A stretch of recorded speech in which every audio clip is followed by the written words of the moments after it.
आसमान से बरसता हुआ पानी जब हद से ज्यादा जमीन पर आ जाए तो तबाहकुन सैलाब की शक्ल इख्तियार कर लेता है।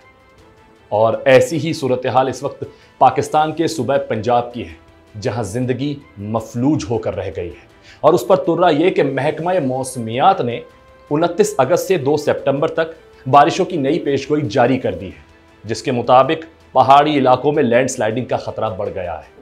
कराची और दीगर इलाकों में बारिशों की क्या सूरत हाल रहने वाली है, इस पर बात करने के लिए हमारे साथ मौजूद है माहिर मौसमियात जवाद मेमन साहब। अस्सलाम वालेकुम। वालेकुम अस्सलाम। जवाद भाई कैसे हैं आप? अल्लाह का बहुत शुक्र। बहुत शुक्रिया, आपने टाइम दिया। आपका भी। जवाद भाई, बारिशें हो रही हैं, बेपनाह हो रही हैं। पंजाब पूरा जो है इस वक्त आप देख रहे थे सैलाब की जो है नज़र हो गया, इससे पहले केपी के।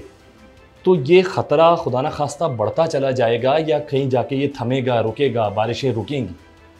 देखिए, इस वक्त तो ये जो ख़तरा है ये अनफॉर्चुनेटली चलेगा। इसकी अच्छा। वजह ये कि जिस तरह अभी आपने बताया भी कि 29 तारीख से लेके तकरीबन 2 सितंबर तक जो है वो एक और हवा का कम दबाव खलीज बंगाल से पाकिस्तान की तरफ मूव कर रहा है। 29 तारीख की दोपहर या शाम से जो है वो इसके असरात इब्तदाई तौर पर मशरक़ी सिंध और पंजाब के इलाकों में जो है वो शुरू हो जाएंगे।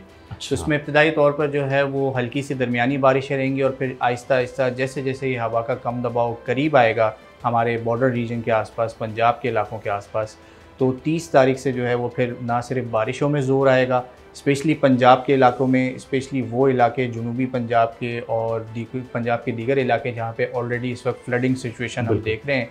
इसी के साथ साथ अगेन जो जम्मू कश्मीर, हमारे आज़ाद कश्मीर और इसके आसपास के जो इलाके हैं जहाँ से ये सारे दरिया ओरिजिनेट होते हैं और इनिशियली उन्हीं इलाकों में अभी हमने रिसेंटली शदीद बारिशें देखी। उन्हीं शदीद बारिशों का जो पानी है जो सैलाब की सूरत में अब हमारे इलाकों की तरफ मूव कर रहा है, उन इलाकों में दोबारा जो है वो काफ़ी हैवी स्पेल मुमकिन है।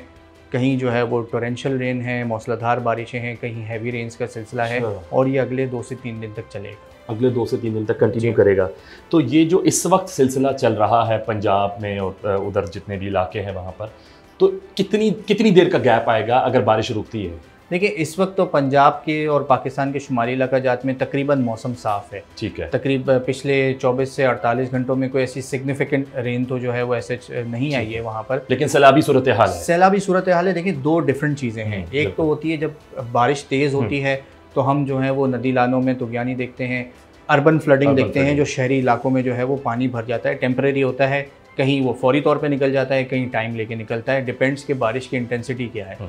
ये जो फ्लडिंग हम देख रहे हैं इसे रिवरिन फ्लड कहते हैं, यानी कि दरियाओं में जो है वो आपका फ्लड होता है। अब देखें, पंजाब के इलाकों में इतनी शदीद बारिशें नहीं हुई हैं कंपेयरिंग जो इस वक्त वहाँ फ्लडिंग सिचुएशन है।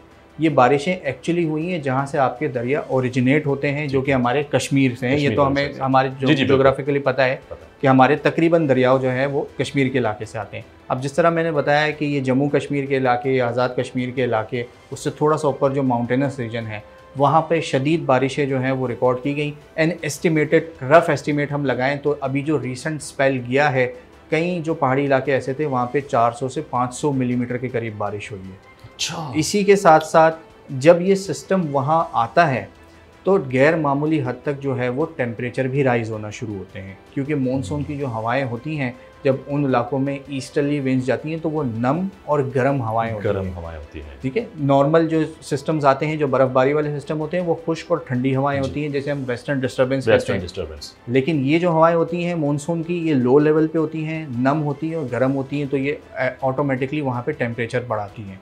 तो 2 इफ़ेक्ट्स होते हैं दरियाओं के लिए स्पेशली। एक तो टेम्परेचर बढ़ने की वजह से ग्लेशियर्स पिघलना शुरू होते हैं, आपकी बर्फ़ पिघलना शुरू होती है। गैर मामूली टेम्परेचर्स हैं तो जो बर्फ़ पिघलने और ग्लेशियर पिघलने का जो सिलसिला है वो ज़्यादा स्पीड अप हो जाता है। ऑलरेडी वो इलाके क्लाइमेट चेंज की वजह से जो है वो बहुत ज़्यादा इफ़ेक्टेड है। ये तो एक अंडरस्टूड सी बात है, हम सबको पता है कि पाकिस्तान उन टॉप 5 कंट्रीज़ में से है जो दुनिया में सबसे ज़्यादा क्लाइमेट चेंज की वजह से इफ़ेक्ट हो रहा है। तो एक तो वो रिवर्स में ऑलरेडी वो बर्फ़ पिघलती हुई बर्फ़ का पानी है और फिर इस तरीके का इतने भारी और इतने बड़े स्पेल बारिश के वहाँ आ जाना तो वो उस चीज़ को मज़ीद एम्पलीफाई करता है। अब वहाँ से जो हमने स्टार्टिंग में दरियाओं का बहाव देखा, फ्लडिंग सिचुएशन देखी, हमने देखा कि KPK के इलाकों में, आज़ाद कश्मीर के इलाकों में वो तबाही मचाता हुआ, फिर वो जाहिर सी बात है, दरिया है, कुदरती अमल है, उसने जो है उन्हीं दरियाओं में नीचे आके फ़्लो करना है। अब वो जो रेले थे हमने देखा वो पंजाब की तरफ आए। रिसेंटली आज जब हम बात कर रहे हैं तो लाहौर और दरियाए रावी में जो है वो काफ़ी ज़्यादा अलर्ट्स हैं। 2 लाख क्यूसिक से ज़्यादा पानी जो है वो कुछ दरियाए रावी में रिकॉर्ड किया गया है।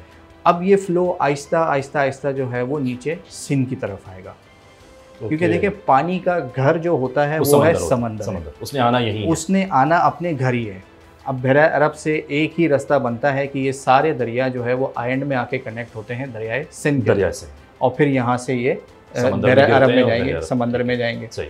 तो ये आहिस्ता आहिस्ता फ़्लो जो है वो केपी के हमारे शुमाली इलाका जब से शुरू हुआ, अब इसका जो ज़ोर है वो हम पंजाब के इलाकों में देख रहे हैं। आहिस्ता आहिस्ता ही सदर पंजाब में जो है आने वाले दिनों में फिर ये सिंध से होता हुआ at the end of the day जो है वो समंदर में जाएगा। तो फिर हम वही हैं जो जिस तरह मैंने सवाल किया कि ख़तरा अभी है, यानी कि अब सिंध को ख़तरा लाहक है। देखें सिंध को जो है वो बिल्कुल ख़तरा तो लाहक है, क्योंकि इतना बड़ा पैमाने पे जो सैलाब आ रहा है उससे हमें अलर्ट तो रहना ज़रूरी है। तो क्या ये दरिया के रास्ते ही आ सकता है, या फिर ये मतलब इसी तरह अतराफ़ में जो है बस्तियां हैं, गांव देहात हैं, उन्हें जो है वो बिल्कुल ही निस्तो नाबूद करता हुआ जाएगा? देखिए डिपेंड्स कि इसका फ़्लो किस तरीके से आता है, कितना प्रेशर से आता है, और हमारे यहाँ प्री प्लानिंग जो है वो पहले से कितनी हद तक कितने अच्छे तरीके से जो है इस फ्लो को मैनेज करने की तैयारी की गई है। अगर हम अभी बात करते हैं मैनेज करने की, तो हमारे पास कितने घंटे हैं इसको मैनेज करने के? देखिए हमारे पास अगर हम आज बात करते हैं तो हमारे पास अभी भी 1 से 2 दिन मौजूद हैं, शायद 24 से 48 घंटे हैं अच्छे, जिसमें हम उसको बहुत आसानी से और बहुत अच्छे तरीके से जो है वो मैनेज कर सकते हैं। इसके बाद दरियाए सिंध में भी काफ़ी जगहें ऐसी हैं, काफ़ी पॉइंट्स ऐसे हैं दरियाओं के ऊपर जहाँ पर इस तरीके के इतने हैवी रेले को भी जो है वो मैनेज किया जा सकता है, इतनी कैपेसिटी वहाँ मौजूद है। अच्छा, मैं यहाँ पे आपको रोकूंगा इस चीज़ से और जानना चाहूँगा, क्योंकि मुझे 100% यकीन है लोग भी जानना चाहेंगे जो देख रहे हैं इस वक्त, कि किस तरीके से काबू किया जा सकेगा। 48 घंटों की अगर बात कर लेते हैं तो इतने कम टाइम पे आप कह रहे हैं बहुत अच्छे तरीके से काबू किया जा सकता है, कैसे, क्या होगा? देखिए सबसे पहले तो दरियाओं के करीब जो आपकी आबादी है उन्हें फौरी तौर पे जो है वो सेफ जगह पे आपने खाली करवा दिया जाए, ताकि आपका जानी और माली नुकसान जो है वो कम से कम तर होता चला जाए। क्योंकि देखिए सबसे ज़्यादा जो इम्पोर्टेंट चीज़ है वो एक इंसान की या एक जानवर की जान है, उन्हें आपने सबसे पहले इवैक्यूएट करके जो है वो उनके रास्ते से हटाना है। क्योंकि देखिए जब दरिया का बहाव आता है, जब वो ज़रूरत से ज़्यादा उसमें इस वक्त जो है वो एक्सेप्शनली हाई फ्लडिंग चल रही है, तो दरिया जो है वो अपने पुश्तों से भी ज़्यादा निकलेगा बाहर। जो हमने मैन मेड जो हमने उसका रास्ता बनाया है वो उससे भी बाहर निकलेगा, वो अपने कुदरती बहाव के साथ ही चलेगा जो सदियों से वो चलता चला आ रहा है। और ये सैलाब कोई पहली बार तो नहीं है, हमने 2022 में भी देखे, हमने 2020 में भी देखे, और हमारी रिकॉर्डेड हिस्ट्री में ये कई बार जो है वो इस तरीके के इवेंट्स हमने देखे हैं। हो ये रहा है कि हम बहुत जल्दी देख रहे हैं। अब क्योंकि क्लाइमेट चेंज की वजह से इसकी जो फ्रीक्वेंसी है, एक्सट्रीम इवेंट्स की जो फ्रीक्वेंसी है, ये बढ़ती चली जा रही है। हम इस पर कई दफ़ा जो है वो डिस्कस कर चुके हैं, भारत जो है वो इस पर मैंने भी जो है वो कई दफ़ा, कि अब जो भी मौसम आएगा वो एक्सट्रीम होता चला जाएगा। इसी तरीके से अब 2019 से हमने शदीद बारिशें देखना शुरू करी। 2018 हमारा वो महीना था जो ड्राउट था, इंतहाई कम बारिशें थी। कराची में तो ना होने के बराबर मुश्किल से कोई 10-15 मिलीमीटर का पूरे मानसून में इवेंट आया था, कोई बारिश नहीं थी। हमने 2019 में देखा, ठीक उसके अगले साल मामूल से काफ़ी ज़्यादा बारिशें हो गई। 2020 में तो सारा रिकॉर्ड टूटा। कराची 27 अगस्त 2020 कराची वाले कभी नहीं भूल सकते उस दिन को, जो कराची में एक दिन के अंदर 250 मिलीमीटर से ऊपर बारिश हुई। बहुत खौफनाक। अब हर गुजरते साल के साथ जो है वो हम देखते चले जा रहे हैं कि मॉनसून जो है वो हाइपर होता चला जा रहा है। बारिशों का टाइम पीरियड शॉर्ट हो गया है, लेकिन जो भी इवेंट होता है वो इतना एक्सट्रीम होता है कि वो पिछले तमाम रिकॉर्ड्स जो है वो तोड़ देता है। रिसेंटली बिल्कुल लोगों को भी ताज़ा ये याद होगा कि सियालकोट में आपने देखा कि लास्ट 49 ईयर्स का जो है वो रिकॉर्ड ब्रेक हुआ। बिल्कुल ठीक है, एक दिन के अंदर तकरीबन 360-63 मिलीमीटर के आसपास लास्ट 339 पर था फिगर शायद। एग्जैक्टली। उसके बाद अब 50 क्रॉस कर गया। अब तकरीबन 50 साल पुराना रिकॉर्ड टूट गया ना उस इलाके का। तो हमने देखा कि ये मौसम जो है वो हर गुजरते साल के साथ सीवियर होता चला जा रहा है। इसी तरीके से 2024-2025 की जो सर्दियों की जो बारिशें थी, जो जिन्हें हम विंटर रेन्स कहते हैं, स्नोफॉल, जो कि हमारे लिए बड़ी एसेंशियल होती हैं, क्योंकि यही गर्मी में पिघलती हैं और हमारे दरियाओं में पानी आता है। और फिर जो सख्त गर्मी के जो महीने होते हैं हमारे मार्च, अप्रैल, मई, जून, बीइंग इन एग्रीकल्चर कंट्री, ये हमारे लिए बहुत ज़्यादा इंपॉर्टेंट होता है। हमने देखा कि तकरीबन 50% बारिशें जो हैं वो कम हुई सर्दियों के मामले। जी बिल्कुल। वो जो एक था कि इतना हो सकता है, इतना हाँ। हो सकता है, लेकिन ऐसा कुछ भी नहीं हो रहा। नहीं हो पाया क्योंकि 50% बारिशें जो कम हुई। फिर उसके रिबडल में हमने क्या देखा कि मुल्क के 2/3 हिस्से में जो है वो हमने ड्राउट अलर्ट्स देखे, बिल्कुल सूखे का अलर्ट देखा।